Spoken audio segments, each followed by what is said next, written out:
আসসালামু আলাইকুম। সবাই কেমন আছেন? আশা করি সবাই আলহামদুলিল্লাহ ভালো আছেন। তো আজকে আমি চলে আসলাম হাওরে। এই যে দেখতেছেন আমার পাশে, এই গাছটার নাম হলো হাতির শুল।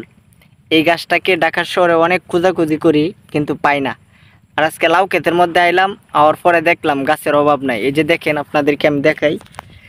এই যে দেখেন, অভাব নাই, কত বড় একটা গাছ দেখছেন। আর ঢাকা শহরে অনেক জায়গা খুঁজলাম, কিন্তু একটা গাছ পাই না। আর দেখেন, আমাদের লাউ ক্ষেতের মধ্যে এই হাতির শুল গাছটা অভাব নাই। আর এই গাছটার গুণাগুণ সম্পর্কে আপনারা অবশ্যই জানেন, আমার বলতে হবে না। দেখেন, এই গাছের অভাব নাই। আবার ওইদিকে দেখেন, ওই যে ওইদিকে লাউ পড়ে আছে, অনেক লাউ পড়ে আছে। লাউ সস্তা হয়ে গেছে, যার কারণে কৃষকরা মাঠ থেকে উঠায় না। ঠিক আছে, অনেক লাউ। আরেক ভাই দেখতেছেন ঘাস কাটতে আইছে, লাউ ক্ষেতের মধ্যে ঘাস কাটতেছে।